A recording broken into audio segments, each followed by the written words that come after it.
Hello, this is Scott Jentz. Welcome to Sandbox Stories.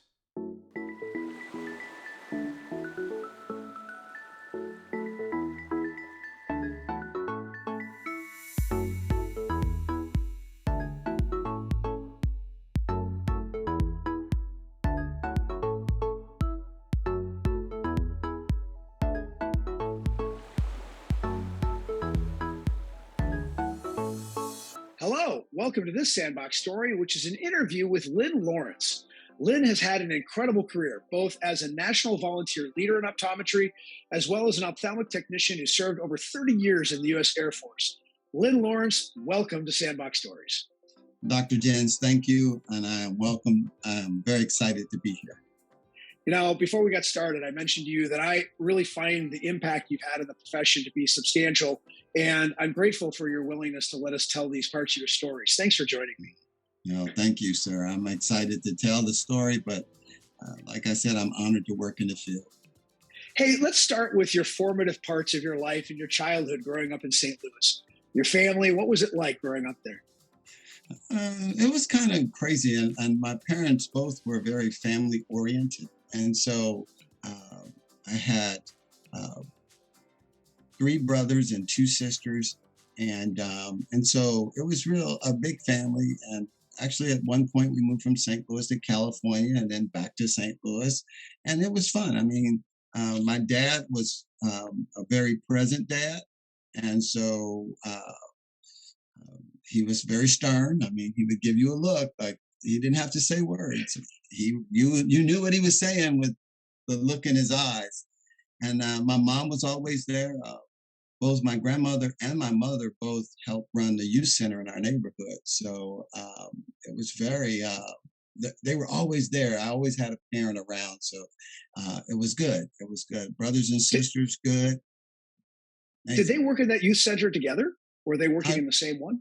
no. First my grandmother ran the youth center, and then she got promoted. She worked for the St. Louis County Parks and Recreation. And then when she got promoted, no one took the position. So she asked my mother to do the position. So my mother actually did it for the next few years. And so um, while I was in middle school and high school, my mother actually ran the softball teams for the kids in our neighborhood. So I even helped. So It's interesting to me, on that topic, that people that get involved in childcare and community service like that are generally the kind of people that you love to have in your family, right? Because they carry this sort of parental feeling across the entire community, don't yeah, my entire family loves babies and children, and a lot of children in my family. I grew up around a lot of my cousins, and so and we all had large families. So my dad had 26 brothers and sisters. My mother had nine. So yeah, it was a big deal. they? Wait a minute, 26 siblings? Yes, yes, and that's a lot longer Fantastic. story than we have time to tell. All right.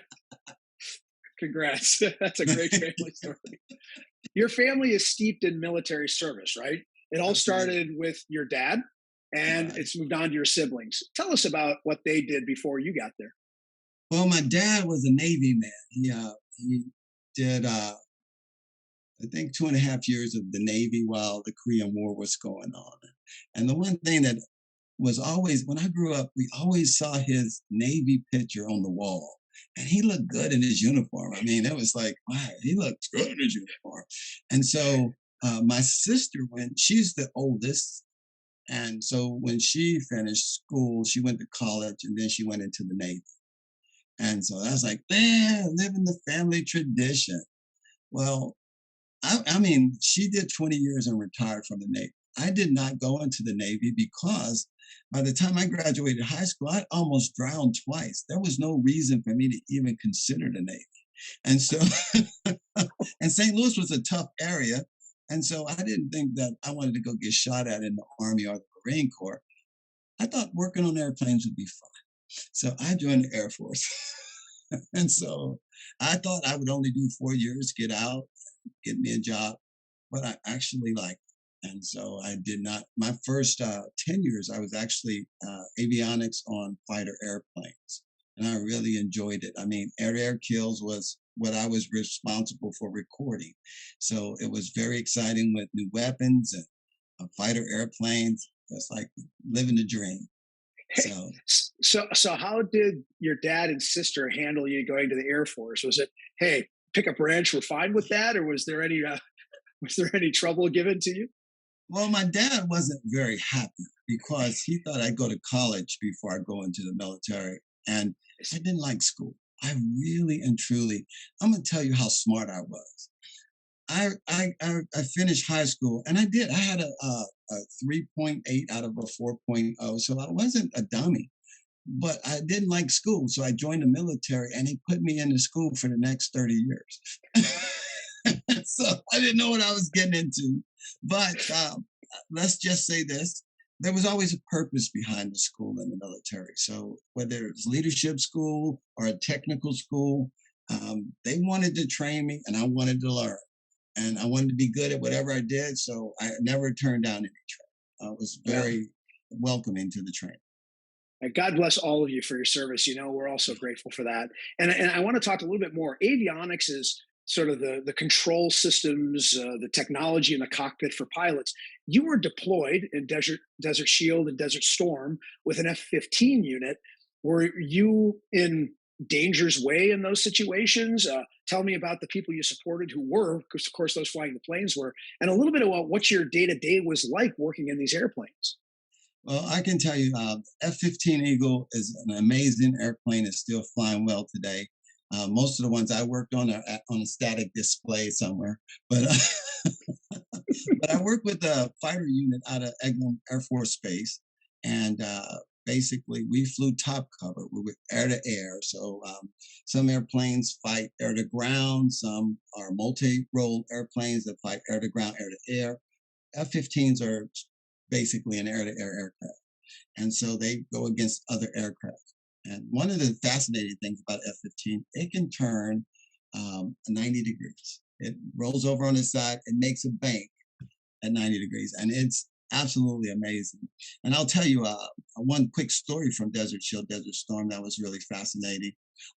So I was enlisted, and we have our officers to fly the airplanes. Enlisted work on the airplanes, officers fly the airplanes. So one night we were flying a mission over Baghdad, and one of the pilots he was heard talking to his wife the night before, saying, "Sweetie, I got a bad feeling about this mission that's coming up." And he said, "You just make sure you pray for me." And so so this story didn't come out until the next day when he actually flew the mission. And they were flying a night mission, and a surface to air missile locked on his aircraft. And at nighttime, it's hard to see them. And so in the daytime, you can kind of avoid them, but at nighttime, it's hard to see them. So his wingman saw that surface to air missile coming at him, and he said, "Bank right, bank right." So he turns the aircraft over and he banks right really hard. And he sees the Scud missile go right past the surface to air missile go right past his cockpit. But one of the reasons I like this story so much is because it talks about how well trained our air crews are, and our military in general. Now, this did shake the pilot up, but he was able to fly that airplane all the way home. He parked that airplane in its correct spot, and then he froze. He was unable to exit the aircraft without the assistance of a flight surgeon. And I just, the stories about the need for training. Um, I was taught in the military that your training will kick in before your emotions kick in. And that was a firsthand experience for me to actually witness what they were teaching me the whole time. And other things. We were under attack from a Scud missile. Scud missiles were flying after Saddam launched, and some of the base had already been hit. So we were down in the bunkers. And I'm gonna tell you, I really enjoy our camaraderie in the military. But when we were down in the bunkers, there were grown men crying, and it wasn't because they were afraid. they were sad because they thought they'd never see their families again. When we come out of the bunkers, everybody went to work and we did the job. We had more air-to-air kills than any other unit in Desert Storm when we went over there, and we got the job done. But I tell you, the emotional cost of war. War is not a fun thing. It's not what you see on TV. Um, the sad part is that people get hurt, people die during the war, and so it can be avoided at all costs. But if you want to live free, you better be willing to defend it. And I think our military does it better. My brother, I didn't mention him. I better give him a little shout out. He's about ready to retire from the Army after 20 years. So we have a Navy retiree, we'll have an Army retiree, and I'll be an Air Force retiree. So we have a lot of fun when we get together. Fantastic stuff. So let's shift to eyes. You had never had an eye exam, and you become an ophthalmic technician for the Air Force. What was the genesis? So after Desert Shield, Desert Storm, they did what we call restructuring in the military. And so they were trying to balance out the different professions the way they needed them. They had too many avionics troops. So they said, you're at the point where you can retrain, because some, they actually just exited out of the military. But I was fortunate. They told me, you can either pick a new job or we'll pick one for you. And I said, well, medical sounds like a good job I can do when I get out. I'd never really considered going into medical until this point. There were two positions open for an ophthalmic tech. And I said, eyes. I said, it can't be that bad. I said, these two small little things sitting inside your head, I could probably figure it out. And so I applied for it, and I got one of the two slots. And when I went to tech school, I can tell you, it just blew me out of the water. I was like, oh my, what did I get myself into? And needless to say, I just fell in love with it. I wanted to be good at it. So every opportunity that the military afforded me to train on eyes, I took it. And so I learned a ton about special forces. I learned night vision goggles. We had a top eye program. We had a lot of different programs that I wanted to be a part of. And as I got promoted up throughout the ranks, I wound up being the chief that was over all the ophthalmic technicians in the Air Force. And we established what we call a trauma course for eyes in San Antonio. And it was to get people ready for the deployment into a combat zone. We don't do combat, then all of a sudden you're in a combat zone. And what do I do? I mean, what am I supposed to do? And so it was to get folks ready to handle the rigors of being over in a combat zone. And I met some amazing technicians in the Air Force, and they did some amazing things. So I do it all over again if given the opportunity. And I think you told me there was something like almost 100 locations for eye care delivery that you ended up overseeing. We had I had 545 technicians at 90 different locations around the world, but we were also responsible for overseeing the quality control on 138 optical stores around the world as well. Wow. So, yeah, it's What a fun lot. that must have been. Yeah, my last 2 years in the military, I slept in my bed about 8 days a month.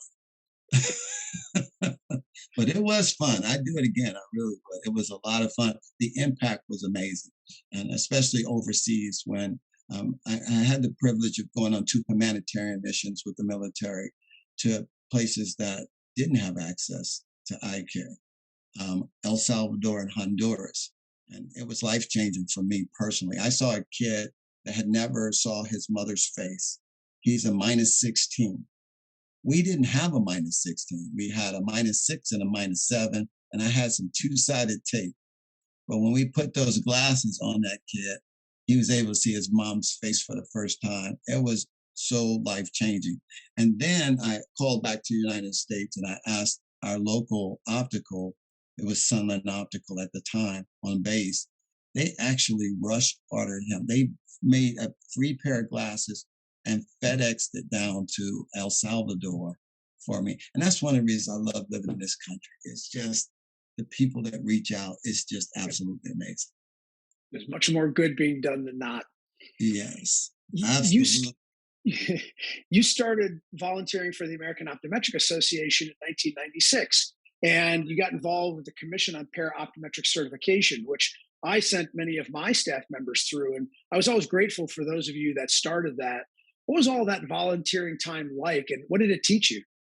Well, I started volunteering. I wanted to get involved because in the military, they advocate strongly for certification. Everything that you can get training on, they advocate. They will pay for it. They want you to move forward in your profession.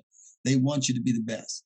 And so I immediately I went to get certified, and I just felt that there was something lacking in my effort to get certified and the actual test. The test was tough, and it was like, where was all of the prep information here? And so I wanted not just for myself, but for my fellow airmen and for the rest of the profession, I wanted to help build the education block for getting to taking that pride. In the military, we had a progressive step for everything we did, but on the civilian side, I didn't see those steps, and I wanted to help be a part of creating those steps. And so I started volunteering. One of my most amazing friends and mentors, Billy Taylor. She God sent that woman to me, and she took me up under her wing, and she started teaching me some things.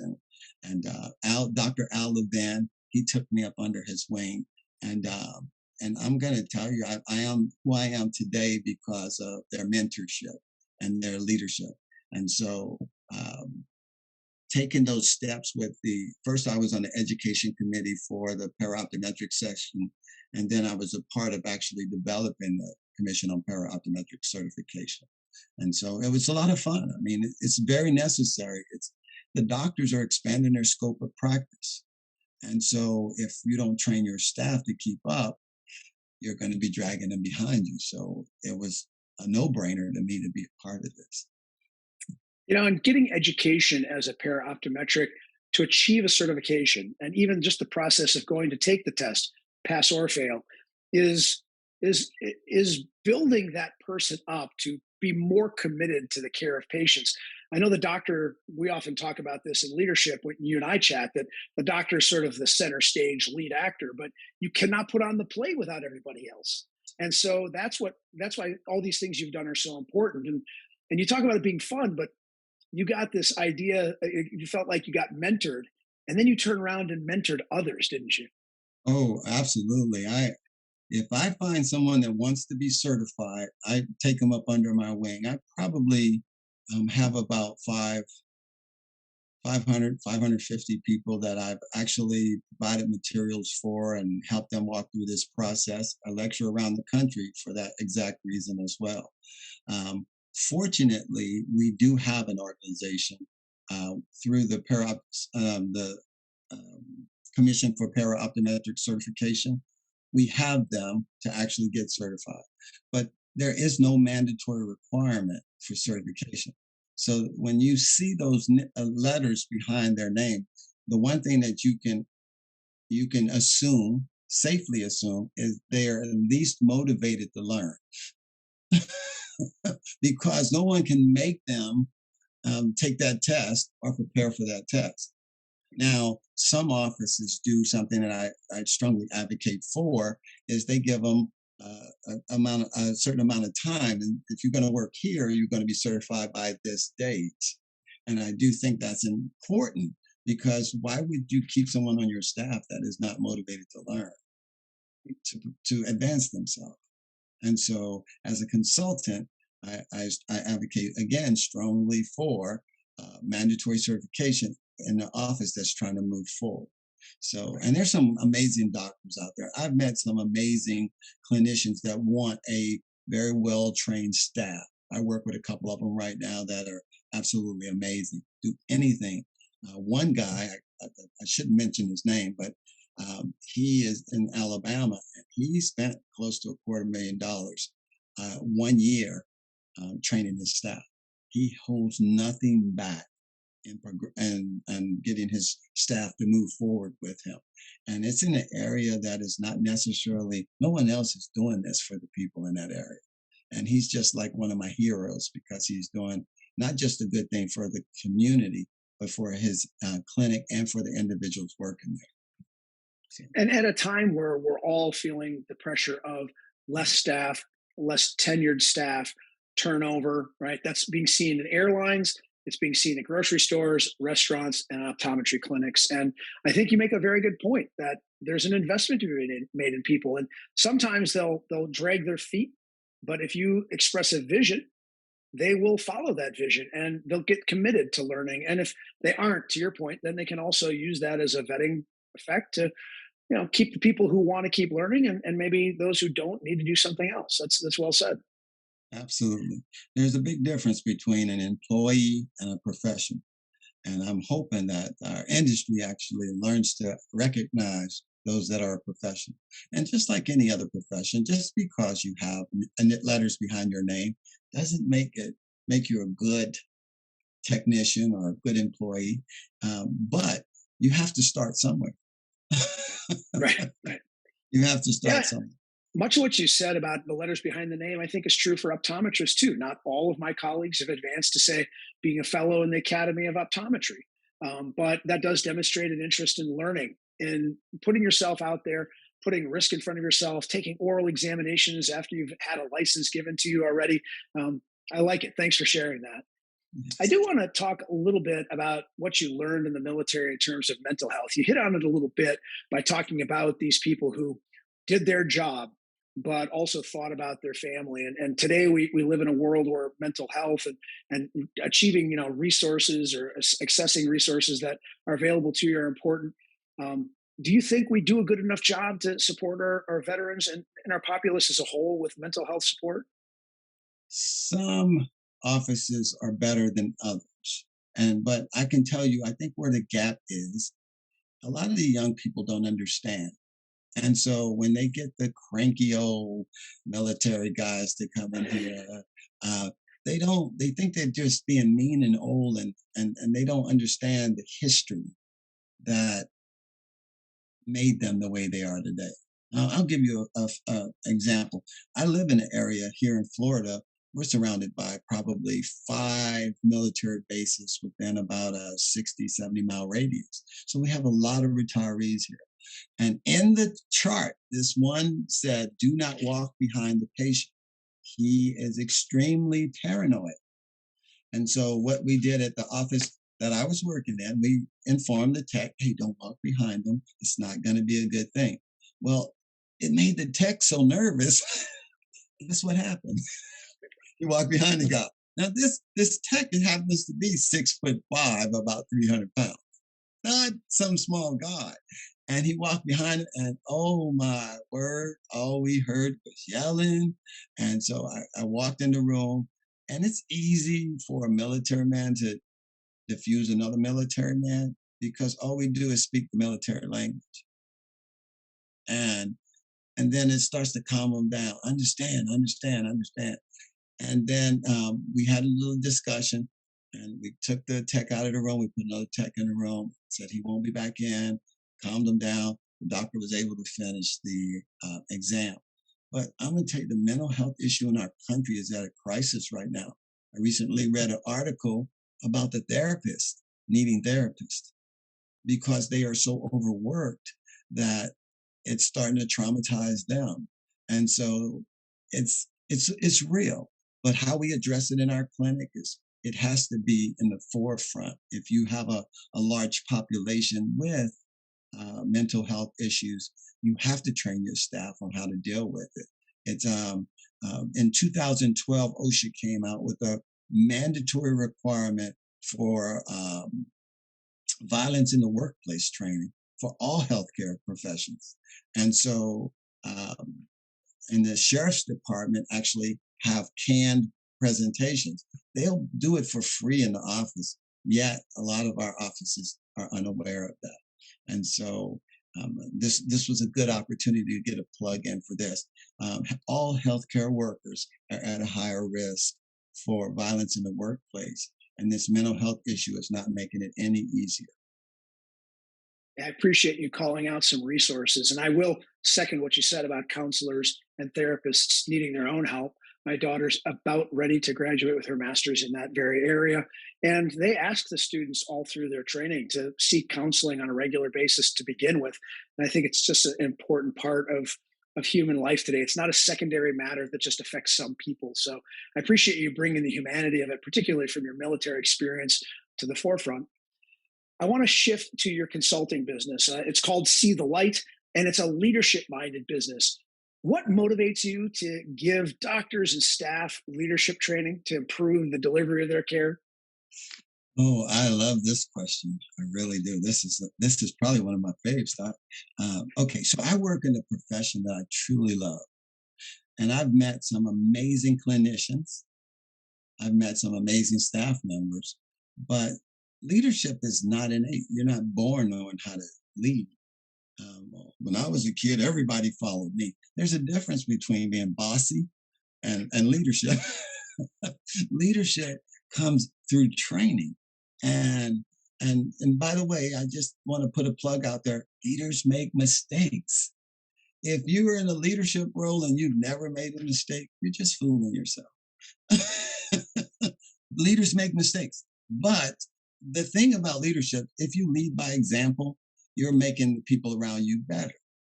And if you are just bossy and pushing people around, you're just in the category of being a bully. And so I said this to a doc one time. I said, "What's the difference between being an owner and a slave owner?" And his eyes almost popped out of his head. I said, "An owner understands the value of his resources. A slave owner does not." And so it's important for us to understand that there's value. Every time you hire an employee, it's going to cost your practice around $3,500. So if you have a higher rate of turnover, you're wasting money. And so leaders understand the value. And I'm going to tell you right now, is in my opinion, I'm 62 years old. This has been one of the toughest seasons for leading people. I have never seen turnover as high as it is. I mean, good people are turning over. Good doctors are losing people.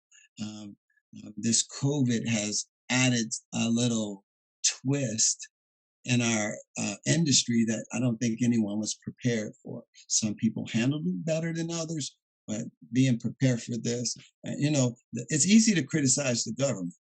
You don't have, what is it, 30 million people to be responsible for. It really is.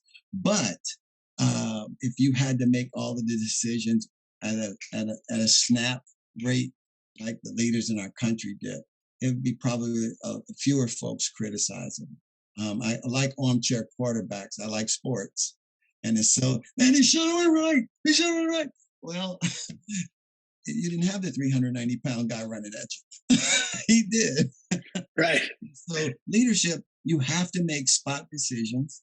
You have to be able to stick by your decision, but you have to be consistent.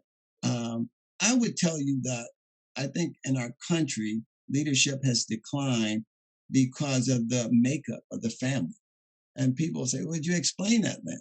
Well, back in the 50s and 60s, you had family sizes of 7 to 9 people. When mom and dad was out, you got your first shot at leadership. And now, when you move up to the 90s, as the family size got smaller, you move up to the 80s and 90s, we have latchkey kids that don't necessarily know how to play well with others. And it's not no one's fault. There's no one to blame. But in our environment, when you had 5 or 6 other kids to live with, somebody had to be in charge, or it was just going to be chaos. And I see this. My wife and I, we do a lot with children at our church, and we have for the last 30 years. And we've seen this shift. We've seen this shift. And so the owners of the optometry clinics they have challenges that they've never had to experience before. And it can wear a good doc out with employee issues. So the reason I got into the See the Light leadership, because I want to help the leadership. It's not as easy as people. Hey, and you know how we normally get an office manager? The last one retired or died, and so you've been here the longest. You're up. Right. Right. So, and because I was the best tech on the planet doesn't mean I'll be a good office manager. Or I'm the best front desk worker doesn't mean I'll be a good office manager. It takes leadership. And unfortunately, in our industry, we don't have a leadership track. Ophthalmology actually has a leadership track. Dental has a leadership track. But in optometry, we do not have an office manager leadership track, and not for the entire industry. And so I want to be a part of making that I'm just going to say it to my colleagues, optometrists, and all of you in practices. Leadership training is not an option. I happen. hope you'll take some. Let's finish with this, Lynn. I know you have great passion about your faith, but tell me about what gives you the most joy in your personal life. Well, okay, first we'll start off by saying, optometrist is the first profession mentioned in the Bible.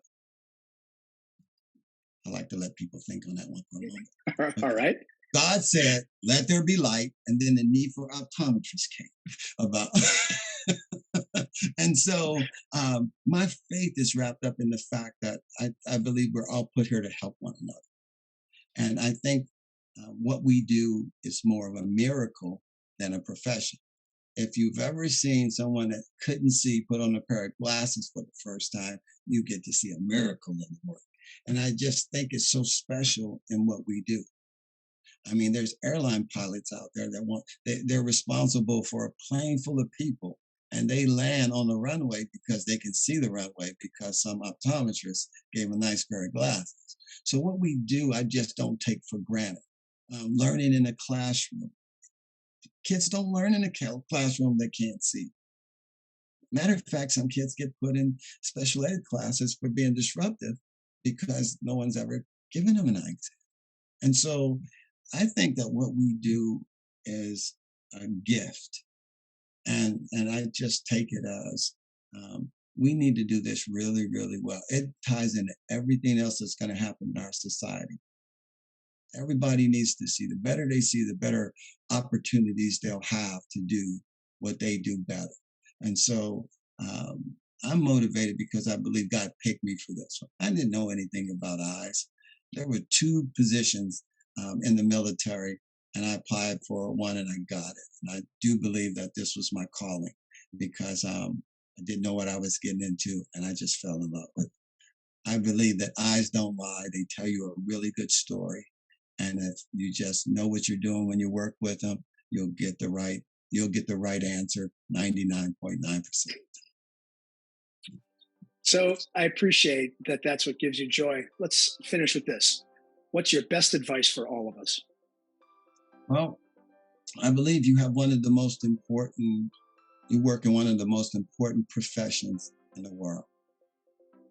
Whether it's scientists can't see what they're doing without good vision. Leaders can't lead without good vision. I mean, police officers can't police without good vision. I mean, everything can be tied to what we do. We're like the spoke in a wheel. But unless we see it as important, unless we take it serious, no one else will. We take it for granted. We have made an eye exam look so easy. People argue about buying a pair of glasses. So we need to do a better job telling the story about what we do. And if you have a passion in this, let everybody know about your passion. There's more to this than meets the eye. No pun intended. Lynn Lawrence, I'm so grateful for having gotten the chance to get to know you better through this episode. And I am really grateful that you were my guest on Sandbox Stories. Thanks for all of this. Dr. Jens, this has been an honor, and I just want you to know it's a privilege for me to actually be able to speak to you. I have a great deal of respect for you. Thank you for what you're doing. Well, it's the feelings mutual. And to my audience, thanks for attending. I know you appreciated Lynn Lawrence's stories, and I hope you look him up. Until my next Sandbox Story, be great at all you do.